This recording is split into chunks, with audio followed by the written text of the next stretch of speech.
The King of Podcasts Radio Network proudly presents the Wrestling is Real podcast, because wrestling needs us. I don't think anyone was expecting that Moose was going to come out of Bound for Glory tonight with some real major nuclear heat. What a finish of that damn show, which was a very good show tonight. It was pretty, I had my opinions on how things were going to work out tonight, but this show turned out fine.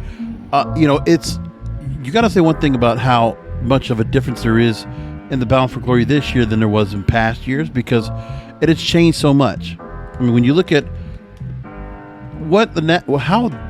how Impact Wrestling has to navigate around their work on a regular basis to try to make these shows happen, and how that whole lineup of stars that they have just changes so much. Part of it's the AEW part that really makes a change into things, and just other stars. It's a company that's kind of a launching pad. There is a number of stars that will make their way out of here, and something else happens with them. So you got to think that point across. So last year, you had Rohit Raju in an intergender match for the X Division title. So they did an intergender scramble last year for the X Division. This year they put it into the Call Your Shot Gauntlet. Then you had Rhino Sami Callihan. Moose and EC3 was still in the company last year. Ken Shamrock was on last year. Sami Callihan, unfortunately, is hurt, but it was very, very useful. He could have been here too. You still had Josh Alexander as part of the North with Ethan Page and Motor City Machine Guns, but Alex Shelley got hurt, and I think he already moved along to another company anyway. And Good Brothers were still here, and so was Ace Austin and Matt Fulton, and Deonna Purrazzo was still around, and she was champion at this point last year too. And Rich Swann against Eric Young. Rich Swann, Eric Young was your main event last year. Big difference this year. Like, you see the makeup of what happened in January, and just this constant change of all these different people that were coming in from WWE into the company, and you feel a lot of that tonight, which is really the focus to me. And I'm asking myself all through the year of Impact Wrestling, have they done a good job of incorporating and adding something or giving these stars that still has some collateral, some capital to them, because they're not past their prime. They're not. I mean, there's always a thought where some of the stars that they bring in, based on who they decide to bring in, they're the ones that are the biggest culprit of taking the most veterans, the most in that WCW style. They're the ones that have taken a lot of former WWE talent. They're the ones that have taken the most. I believe they've taken more than AEW has. But you could just tell where AEW and WWE have and Impact Wrestling have their own differences. But of who they bring in, they definitely bring in some mid-carders that they really put into some projects. And what they're doing with them so far, they're working on them. But it's a slow build. They're not necessarily giving them everything, except for the ones that definitely have won titles, and they were here long before. And when I think that's where Scott D'Amore comes in, where you see Mickie James and Christian Cage being right there in the title picture as they are. And so let's look at what they've done so far. All right. So tonight, we're going to just go right into the show. Like I said, the end of the show, incredible way to finish. The show had a lot going on tonight overall. No debut by Braun Strowman, or if he was going to be called Titan or Adam Scherr, we don't know. But if he was going to come out, that didn't happen. Maybe they're holding for TV, but no appearance by Braun Strowman. We did see that Minoru Suzuki is going to be coming into the company for probably for the tape. He's upcoming in Vegas, as he's here in the States right now doing a lot of work, including AEW, and working GCW and a bunch of other places. So he's working just fine. Now, starting off tonight, a couple of observations. So the staging at Sam's Town Casino, you couldn't even tell it was Sam's Town because the way it's always looked for Ring of Honor or for Impact before. I'm trying to think. The Impact Wrestling tapings, well, it used to be, it was still the red look to it, but they didn't really go for that at all here tonight. I mean, you just looked at a black with almost like a blue light or black light kind of look to the whole set. And they definitely gave the look of still what the Skyway Studios has, the lines going across.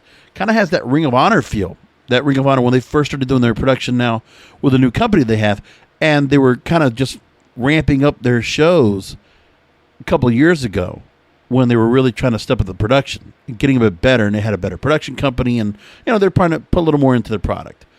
It felt like that, but the hall was very blackened out. It was very weird about that. I don't think they mic'd the crowd that well. To me, that's also the thing about how they really just don't mic that crowd well at all.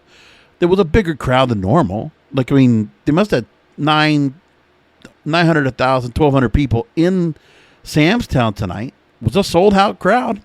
So I don't know if it was just to sound better or just who was in the crowd, part of it. But you could hear the crowd was in it, but I think it wasn't mic well at all. That was another thing I got out of this whole thing as well. And I did feel like, now, even though the way they booked the night, when I first thought about it, going across and looking what they were doing, that Call Your Shot Gauntlet was going for so long. But there was a story being told throughout, and there were stories being told throughout in a number of matches, which is what Impact Wrestling does best. They do a really good job of giving you lots of storyline, lots and lots and lots of storyline. But unlike where AEW, where they rotate stars and their storylines, Impact Wrestling consistently brings out the same storylines, which is what WWE does. But the difference is that WWE does the same thing with their storylines. It's consistently the same thing. The same people every week. That's exactly what Impact Wrestling does. But Impact Wrestling does give storylines. And because of what they're doing in storylines for themselves, is it doing enough? Because then, if Impact Wrestling's doing what WWE is supposed to be doing, giving storylines, giving something to the stories and giving back in and all of this, they don't do as much anymore where they're shooting stuff outside of the arena and things like that.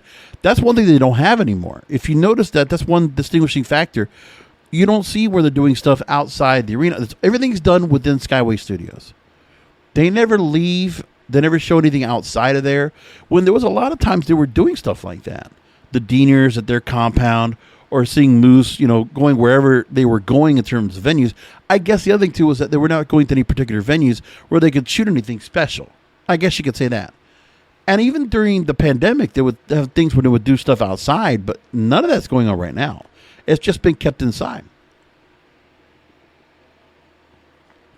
Maybe just think they don't need any outside exteriors. They just need to go and rely on the talent they have that has had a lot of time on camera when it comes to all these WWE stars. Because they all, in particular, many of them had lots of time to have backstage vignettes, lots of time to get some promos in the ring. So you saw that. That's really what comes down to the stars that Impact Wrestling likes to bring in. They are bringing the more of the sports entertainer route. Or some of the people that he brought in that have definitely, they're just working their way through and kind of building off of that. Now, let's go into the matches tonight as it was. Because there's a whole lot I could say. I just want to go in and get to the matches in between. Pre-show match, Jordynne Grace, accompanied by Rachael Ellering, defeated John Skyler, Crazzy Steve, with Black Taurus in his ring, accompanied with him. Fallah Bahh, Chelsea Green, and Madison Rayne, accompanied by Kaleb with a K, to win a tournament final intergender 6-way match for the inaugural Impact Digital Media Championship. I saw a little bit because, it was unfortunate they even had the match on because, and I forget if Vegas had something else going on, and that's why they had them in the show. Well, actually, that's exactly what it was. There was something else going on that conflicted, and so Impact needed to push their show to 10 o'clock at night, or 7 Pacific. I forget the whole reason why. But also, maybe just doing that part of the night, if it would have been done early in the day, I guess. I don't know if it would make any difference to the crowd, if it would got more energized. I still think the miking was just not that good. It even sounded kind of weird for Dave Prenzer's mic and for Matt Stryker's mic for the whole entire night. That's how it sounded like to me anyway. Now, in this, Jordynne Grace, I feel like Impact Wrestling spent so much time on her, and she's always has to be within some major storyline or within a title. So they had her in the singles run. She was going up against Deonna Purrazzo, and then for a while she was going after her. And then the tag title run with her and Rachael Ellering, and going along with that. So they've always kept some kind of prominent storyline with her. You can just tell there's just certain stars that absolutely Impact Wrestling is behind, and they're putting a lot of time and effort into. But they're not always necessarily going to give them the belt and always going to give them the opportunities, things like that. Okay, so in this, she takes on this group, and I'm not surprised if Jordynne Grace was going to win this match for what it was worth, because you really just know that Jordynne Grace has kind of been pushed higher than all these others right here, for the most part. And Madison Rayne would be the difference, except for the fact that she's now tied in a storyline with Tenille Dashwood. So, but my guess would be, if we're going to see anything going forward because of the next match, that I think that Tenille and Madison will be the next feud coming up for whoever wins the Knockout Tag Team titles, which was, in fact, the incoming Inspiration, the former Iconics. So Jessica McKay and Cassie Lee, they defeated Decay. Oh, it's Decay. God, Decade. No, DK. Havoc and Rosemary for the Impact Knockout Tag Team titles. And so Inspiration comes out with the girl that sings their new entrance song. I forget her name. I forget what her name was. Haley Cameron, I think that's what it was, right? Yeah, she's just like kind of the run-of-the-mill pop star. I've never seen her before. I don't think I've ever heard of her anywhere, but, it's one of those songs they can use, and they put it in.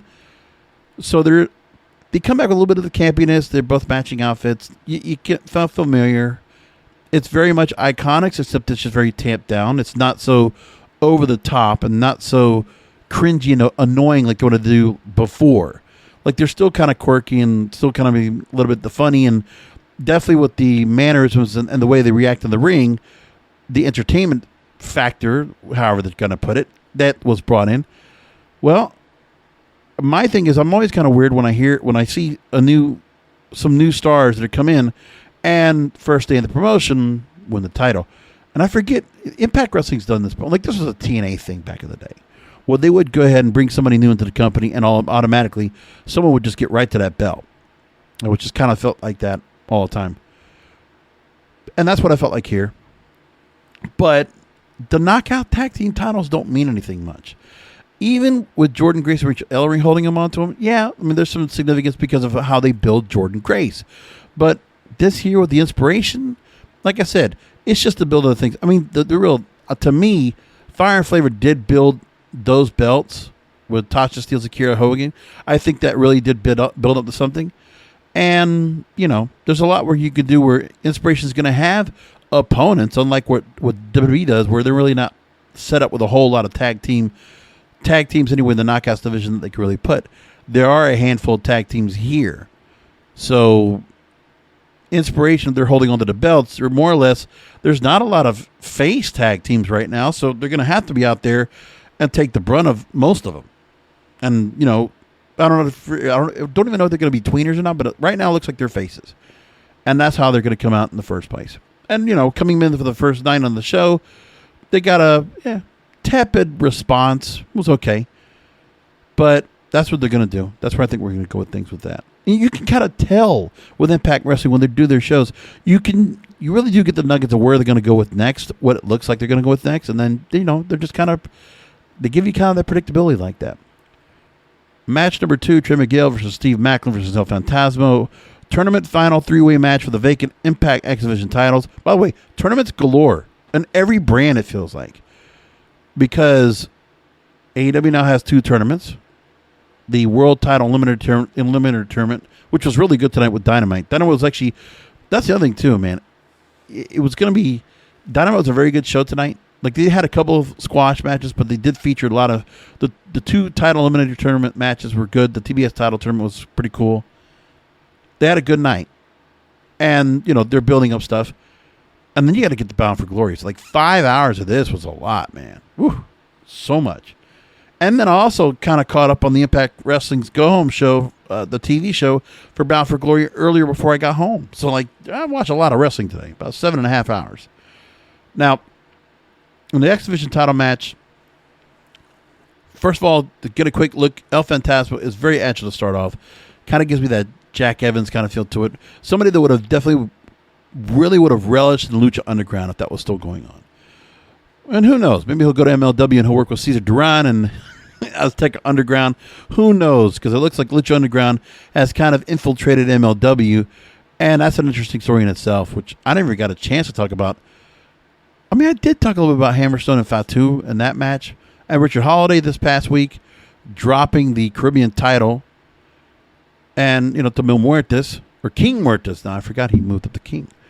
And things like that. But either which way, back to the recap here. And so Trey Miguel, without MSK and the breakup of the Radicals, has not hurt him. And I think everything worked out the way it would because of the split. I mean, to see, Wentz and... Well, I forget their names now. I forget. It's now Nash Carter and Wes Lee. So I guess, WWE's done a pretty good job of making me forget the old names. And that's what they do. No, that's right. It was Zachary Wentz and Desmond Xavier. Yeah. So they moved on over there. MSK, they're tag team champions. They're living it up over there. And then Trey Miguel, since the whole split up, worked a really good feud with Sami Callihan to really build up and create his fire. So it really it was the feud to help him stand out. And I really do feel like with Trey Miguel now getting the Sex Division title here, winning this match, it works for him because of the fact that Sami Callihan does such a damn good job of helping to get the other members of the roster up. And that's one thing that's definitely missing is that Sami Callihan, he is detrimental to the Impact Wrestling roster because he really does, no matter how he does it, he does a really good job of working with other stars to help build them up or to really kind of just amplify what they're able to do. Because you got to work really hard when you work with Sami Callihan because he's, hard act to follow. And, I mean, there's a whole lot that can happen now that Moose won the world title because he's going to be a targeted man. That guy, I'm just telling you, that guy has a whole lot of enemies now. And I think that's the story that's got to be built up on Impact Wrestling going into Hard to Kill and going forward, as that Moose has a target on his back because he screwed everybody to get here. Like, he is the damn J.R. Ewing of Impact Wrestling right now. The ultimate opportunist. He really is. If you think about it, that is, if you're going to take a WWE term, what Edge has been called, what Seth Rollins has been called, that's what Moose is right here. And what a way to win. But we'll get back to that in a few minutes. So, Steve Maclin, he had a good showing here, former Steve Cutler, but he is lost in a sea of wrestlers that are looking for a strong identity in the mid-carders. So it's all these former WWE guys, and Steve Maclin, they're trying to do something with him, but there's just not, it's too early in the game to really get a good grasp of what this guy is and what kind of identity he is. And that's what they're trying to work on with the rest of these people. When it comes to Matt Cardona, or when it comes to Heath, or when it comes to Brian Myers. There's a lot of these guys right now in that mid-card that were mid-carders before, and they're given the chance to be creative and to try to break out. And so far, it's been a tough go at it. Some of them have not really made too much ground. I think Brian Myers doing the kind of like the Kevin Nash kind of feel, working with some younger stars and, being the most professional wrestler. I think that gimmick has actually worked better for him than it has for anybody else. Heath working with Rhino, just working with a familiar face. And Matt Cardona, I don't know yet. I don't know if I feel like there's anything different than what he feels like before. I mean, it's not there yet. And, he had a little bit of cup of coffee at AEW, and then he comes over here, and, to start off with, he's paired up with Chelsea Green, his love of his life, and like there's that there, and like there's not. Now he's split off a little bit, and now they're both kind of working on their own things. I don't know if they're going to be kept together, if they're like how Mike and Maria Bennett are set over now back in Ring of Honor again. I don't know. I don't know what to think of it, but there's just not much to the Matt Cardona character yet to me. And then you move along into more WWE mainstays. Like I said, Heath and Rhino as a tag team, which was kind of used as a joke team in WWE, but here they decided just to bring the storyline to a more serious note. And why Rhino gets such a focus now in a storyline like this, it's been okay. I mean, listen, it's the cult thing, and this guy is trying to get snapped out of the cult, and he's trying to go and snap him out. You got family, I got my kids. You know, my kids love their Uncle Rhino, things like that. That whole build-up, people, I mean, obviously the Impact crowd, they're loaded with WWE fans. No question there. That's why they built up the whole Heath and Rhino thing in the first place. It's what they're going to do. I get that part. So they take a lightly sprinkled WWE mid-card story, put together a watchable storyline. Because I think Eric Young with a haphazard team, and this is what happens with him. I mean, with Eric Young, he always gets a team that's kind of just haphazard and just kind of, it's not much to work off of. He's a good mouthpiece. He did it for World Elite. He did it for Sanity. And now he's here. And I feel like there's just something. But then again, he can't work either because he's got the bad wheel. So what else can he do? But it works for what they're doing here. So it's going to be 2-on-1. Heath tries to go out there as the bashed babyface, trying to go ahead and, stand tall against the Fallah Bahh Design crew. And Ryan, all of a sudden, he's on the fence about wanting to go and join in on it. But then the crowd popped big for him, as Impact Wrestling was probably hoping for. That Rhino changed his mind. He got in his normal gear. He was all amped up. He was a normal Rhino, gore, war machine. Hot tags Heath and makes quick work of VBD, and that's it. And then you get to the Call Your Shot Gauntlet, which that took it felt kind of rushed, but there was a lot of things that, it's the whole seeing all these different people coming in. It wasn't like they had a whole lot of names in here, and there was a whole lot going on within the Call Your Gauntlet, this 20-man gauntlet match, which is more just like Royal Rumble or a Battle Riot in MLW, what it felt like to me. The competitors, as I noticed them, Rich Swann, Brian Myers, Moose, W. Morrissey, Chris Sabin, Rocky Romero, Madman Fulton, Rohit Raju, Tasha Steeles, Rachael Ellering, Savannah Evans, Johnny Swinger. Savannah Stevens, I think, was a... No. I think of Samantha Stevens. That's Bewitched.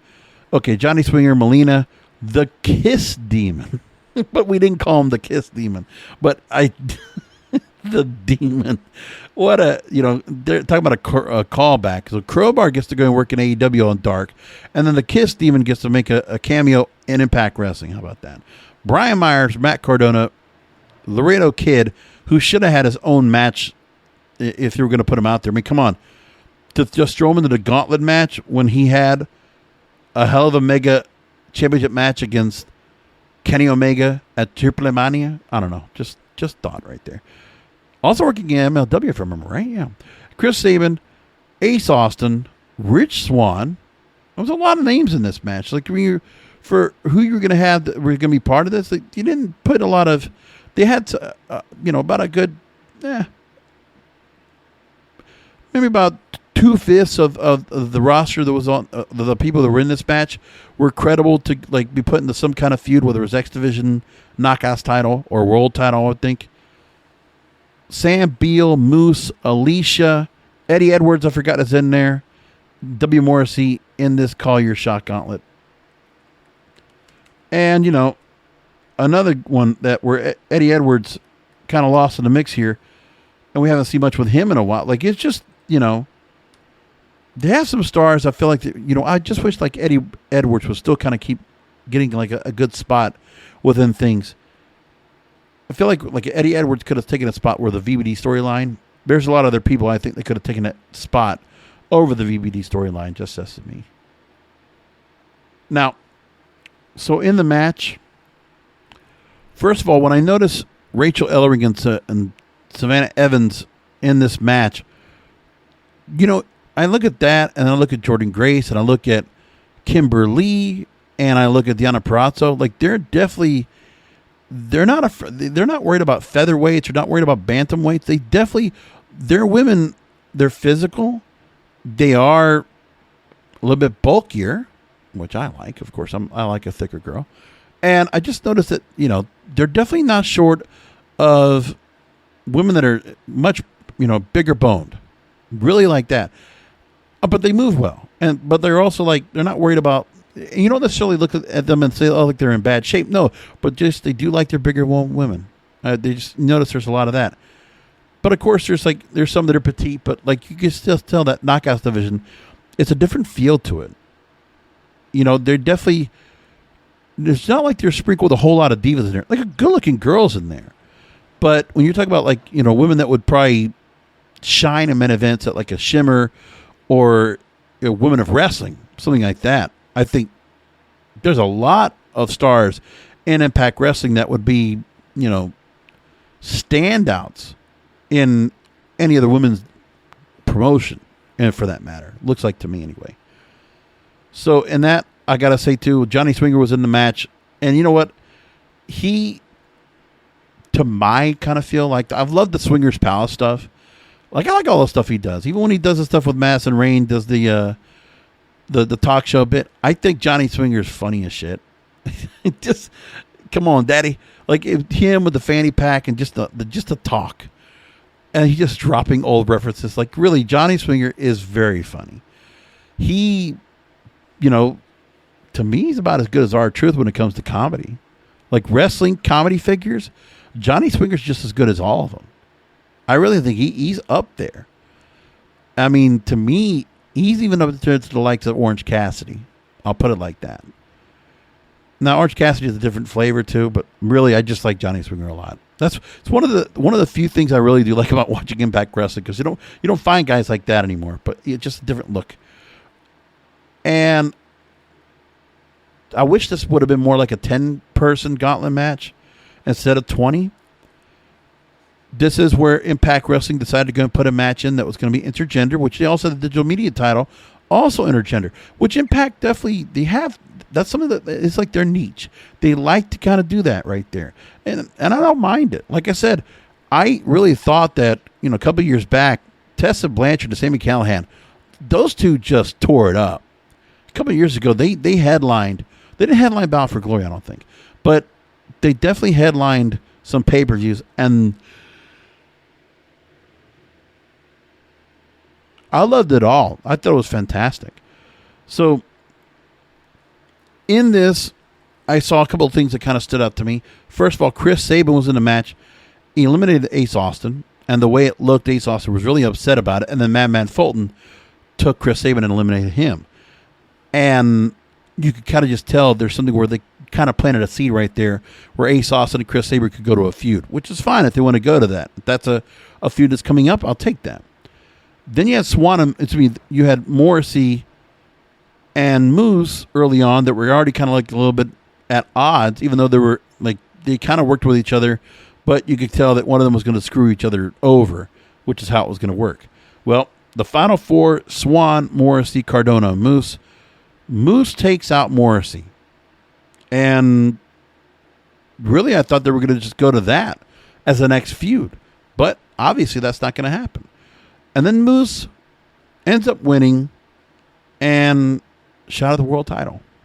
We thought we would get to this at some point. And at this point, I said Morrissey will probably feud with Moose, I guess, in this match.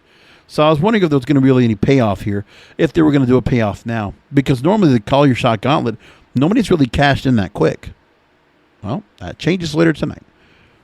Match number 5, Good Brothers, Doc Gallows, Carl Anderson versus Finn Juice, David Finlay, Juice Robinson versus Bullet Club, Chris Bay, and Hikuleo.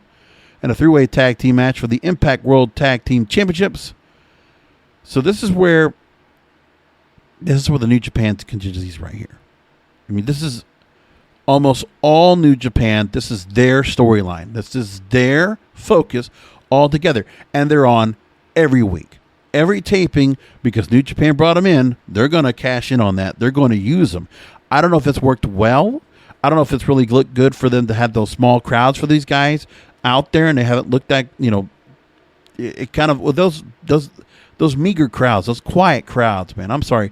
Impact doesn't have that rabid fan base. They're not an AEW crowd, nor are they an MLW crowd.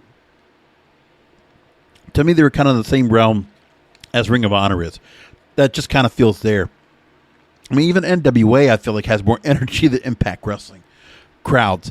And I just don't know what it is, because Impact Wrestling, there's nobody they really get behind where they have certain things they could chant out. Like, I don't know if the audience engagement's not been much, but then keep it like this too. This is only the second venue they've actually performed in live. Well, they did multiple tapings in the same place in the studios in Skyway Studios, on those long, drawn-out tapings. Meanwhile, Bound for Glory is in front of a Sam's Town crowd in Vegas. It's a good venue. Normally, you get a good crowd for this. And I don't know if this Impact crowd was really like super over for certain things. I don't know if it was that or not. But you can tell like the enthusiasm, like from a really rabid fan base, isn't so much there. I think you just have a lot of casual fans that watch Impact Wrestling, and they'll catch up with it and they'll keep up because they were always kind of tuned into it, even when it was TNA, and they'll still stick around. The ones that stayed around after the whole screw over at Dixie Carter and the way that whole company just imploded, and, you know, there was a little more excitement, I think, when Billy Corgan had things, and that's where that excitement and enthusiasm has gone over to NWA. But then after that, this rebuilding process has been tough.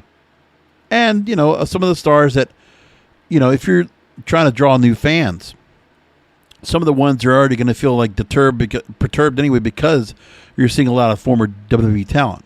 And some of them are not going to give the chance to some of this former WWE talent to see if they're going to actually turn around and become a character that'll be something different and interesting. Because some of them are still trying to work their way through. And I'm still fine with giving them time to see if they come up with something that will actually turn out, because this is their chance.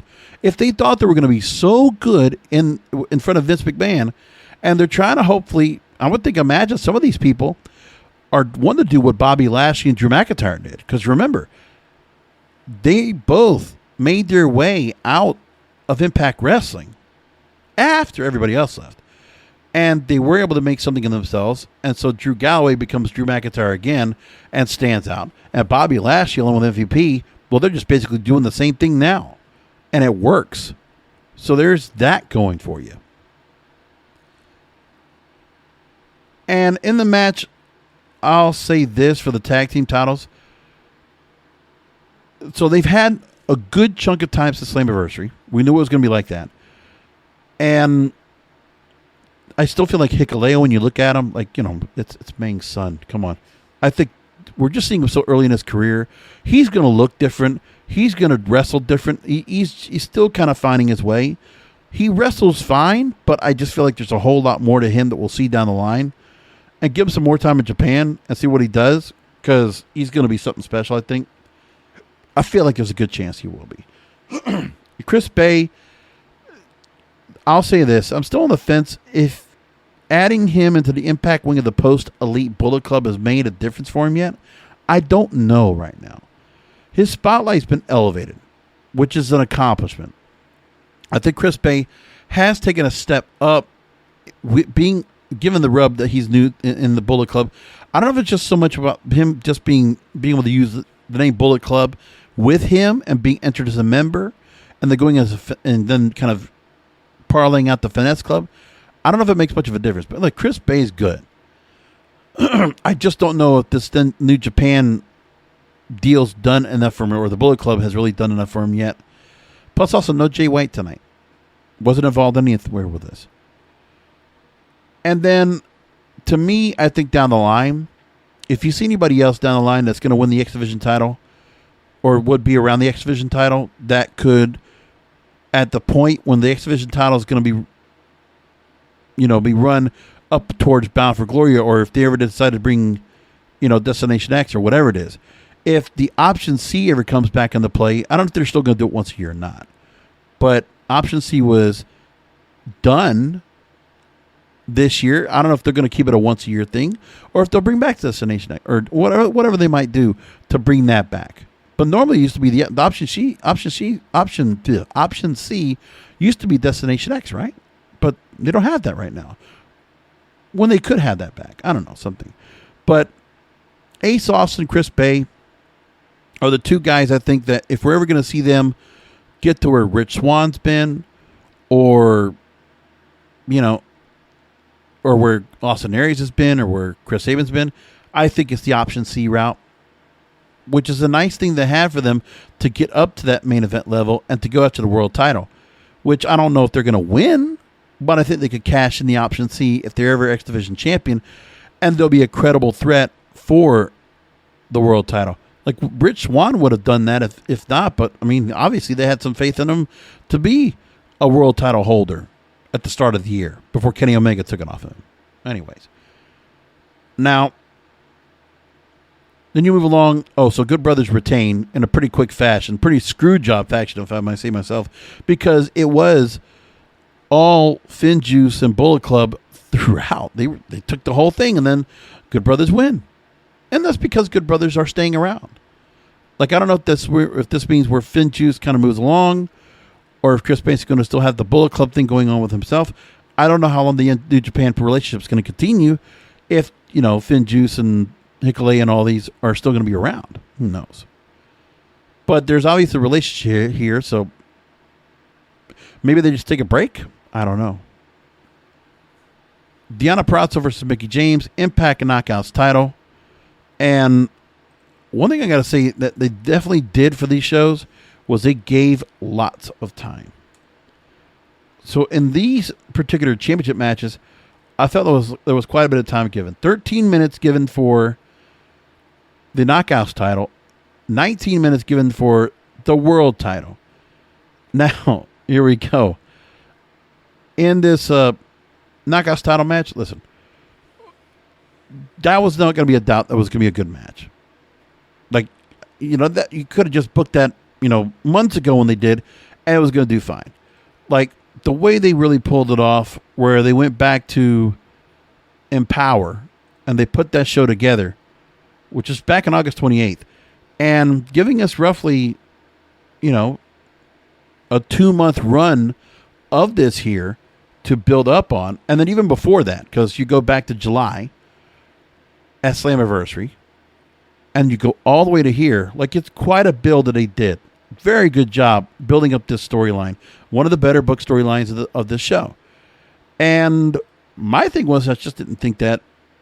I never thought that Mickie James would be winning it. I didn't think Deonna Purrazzo would be losing the belt. Not at this point. Like, she had held onto that belt for so long. I mean, for a while. And I'm trying to think about when she really got back in. I'm trying to think about how far back she goes. So June 2020. Yeah, it was Slammiversary 2020. And that's where we're at. So I'm trying to think about how far she's held on to that belt. So about 3 months. 15 months to hold the belt. So it was a good long run. I actually kind of thought they were going to keep the belt on her, but maybe that's just the thought that he needs to put the belt in the babyface now. They got a lot of opponents that need to go and get a chance to go after Mickie James, because I guess she's going to stick around for a while now that she's champion. And, it's just like how Christian Cage got the belt. You have a veteran come back in and start working with the roster, which is what they did. So I don't have much to say about the match. It was really good, pretty physical. And you thought Deonna Purrazzo, even without the help of the Drama King, Matthew Rywalt, who has not been much of a factor at all, except for just being a pawn for Deonna Purrazzo when he's worked alongside her as of late. But that's pretty much it. I did like the Pope-like hat and the royal purple that she came out in. She looked great, Deonna Purrazzo. I think Mickie James still, she's ageless. She still looks amazing. She still wrestles just as good as she's always done. She's just consistent. And that's something to be said. She's not an older woman. I mean, but it's just like so consistent. It's kind of like how Christian Cage kind of feels. Where, just to know that we've seen both of them on TV for so long and how they've just really kind of worked out so well. And they've been able to just sustain careers. I mean, Christian Cage, he did have a while where he was hurt. And then comes back. But really, just the amount of time they definitely take some time off, but to come back in and just kick some ass. It's really amazing. So Christian Cage, Josh Alexander, Impact World title. Okay, what I gotta say is, if you didn't get a chance to watch the Go Home show, the highlight of that Go Home show for Impact Wrestling this week was the Josh Alexander piece. So right before they did one of those Beyond the Bell type of field stories, that was just like, it was just heart-wrenching and like to hear what he had to go through with a broken neck and the struggle to get to where he got to, and even the passport issues and all the visa issues and all that shit.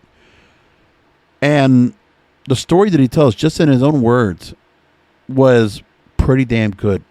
He's very compelling, a very compelling wrestler. And, you know, I just was really surprised on how well they were going to go with the fact that, you know, again, last year he was a tag team wrestler, and he was a tag team wrestler for more than for the bulk of his run in Impact Wrestling as part of the North, one of the best tag teams there ever was in that company, to me anyway. And Josh Alexander did very well, got himself the X Division title, and then leading up to here, a very good long, almost a year run doing this. It's been good. Like, I like that altogether. And then we get to here, and they got the time that they needed to. Christian Cage, again, hell of a match to go throughout. It looked really good. For me, I just thought that it was going to be a point where Josh was going to take the belt off of Christian Cage. And Christian Cage was brought in, won the title over Kenny Omega on AEW on the first Rampage. And it was really the fact that Christian Cage was able to go and build that Impact title to a certain point. Again, another veteran takes it over, but it wasn't going to be Kenny Omega who was going to drop the belt. Because in the storyline for AEW, Kenny Omega has not dropped the belt yet. But he could very well drop the belt to Adam Page at Full Gear in a couple of weeks. But in the meantime, Kenny Omega dropped the Impact belt. Christian Cage just ran with it strong. And the focus was going to be right here with Josh Alexander and Option C. So they did it. It was good. And, I mean, to me, you know, the hell of a match. Very good matches tonight. Through most of the night, I really enjoyed a lot of the matches. I thought Deonna Purrazzo and Mickie James, again, another wonderful knockout match for them. And then, to me, I really enjoyed X Division title match was really good. But it was just consistently about like that. But nothing really felt like, you know, that was the one part. I didn't feel like any match was struggled or that was slow or kind of just, I was just kind of tuned out. Never felt like that at all during the night. But we got the feel-good moment for about 2 minutes with Josh Alexander getting it. And listen, the way it's built up, you could just kind of, I'll tell you what, Matt Striker, I don't know if it was just meant to be like that or not, but he really was choked up. And they focused on Josh Alexander's beautiful wife and his kid. And, you know, they focused on him a couple times in the match. He gets the win, submission on Christian Cage, clean, hell of a job. Josh Alexander wins. And it's a good moment. And I thought, all right, they're going to go good moment, happy ending here, huh? Okay. No. And like you never saw it coming. Nobody thought we were, like there was supposed to be, we kind of figured it would be a shock somewhere, right? At least I thought, well, there was going to be some kind of like, oh my goodness, this and that. No, they decided to just, they did a swerve. And a hell of a swerve, man. Very well booked. Listen, I bet you some people got pissed off tonight. A lot. But you know what? You just made Moose a monster heel in 2 minutes.